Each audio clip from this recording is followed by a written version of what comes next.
முன்னாள் மத்திய அமைச்சரும் நீலகிரி திமுக நாடாளுமன்ற உறுப்பினருமான ராசா வருமானத்திற்கு அதிகமாக சொத்துக்களை குவித்துள்ளதாக குற்றம் சாட்டி கடந்த 2015ஆம் ஆண்டு சிபிஐ வழக்கு பதிவு செய்தது. 7 ஆண்டுகள் நடந்த விசாரணைக்கு பின்னர் ராசா, அவரது உறவினர் பரமேஷ்குமார், நண்பர் Krishnamurthy, Kovai shelters promoters India private limited, Mangal tech park limited, Ramesh, Vijay Sadarangani மற்றும் சில நிறுவனங்கள் மீது கடந்த 2023ஆம் ஆண்டு சென்னை சிபிஐ சிறப்பு நீதிமன்றத்தில் குற்றப்பத்திரிகை தாக்கல் செய்யப்பட்டது.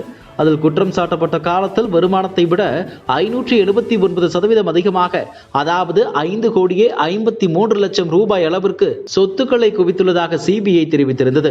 சென்னை மாவட்ட ஆட்சியர் அலுவலக வளாகத்தில் உள்ள MP MLAக்கள் மீதான வழக்குகளை விசாரிக்கும் சிறப்பு நீதிமன்றத்திற்கு மாற்றப்பட்டு இந்த வழக்கு விசாரணை நடைபெற்று வந்தது.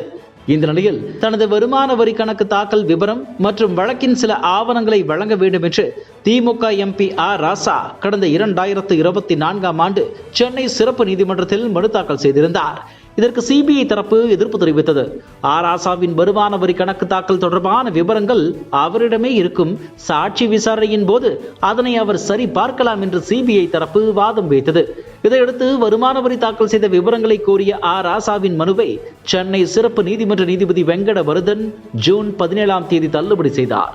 மேலும் வருமானத்திற்கு அதிகமாக சொத்து சேர்த்ததாக தொடரப்பட்ட வழக்கில் ராசா உள்ளிட்ட அனைவரும் இன்றைய தினம் நேரில் ஆஜராக வேண்டும், அப்போது குற்றச்சாட்டு பதிவு செய்யப்படும் என்று நீதிபதி உத்தரவிட்டார்.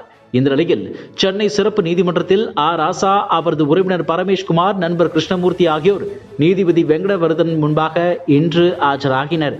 இந்த வழக்கில் இருந்து விடுவிக்க கோரிய புதிய மனு ஒன்றை தாக்கல் செய்திருப்பதாக ராசா தரப்பில் தெரிவிக்கப்பட்டது. இதையடுத்து புதிதாக தாக்கல் செய்யப்பட்ட மனுவுக்கு சிபிஐ தரப்பில் பதில் மனு தாக்கல் செய்ய நீதிபதி உத்தரவிட்டார். மேலும் குற்றச்சாட்டு பதிவை தள்ளி வைத்து வழக்கு விசாரணையை ஜூன் 30ஆம் தேதிக்கு ஒத்திவைத்தார். பின்னர் சிறப்பு நீதிமன்றத்தில் இருந்து வெளியே வந்த ராசாவை செய்தியாளர்கள் சூழ்ந்து கொண்டு கேள்வி எழுப்பினர். அப்போது பேசிய ராசா, புதிய நீதிபதி வந்திருப்பதால் மரியாதை நிமித்தமாக நீதிமன்றத்தில் ஆஜரானேன், இன்று குற்றச்சாட்டு பதிவு செய்யப்படவில்லை என்று தெரிவித்தார்.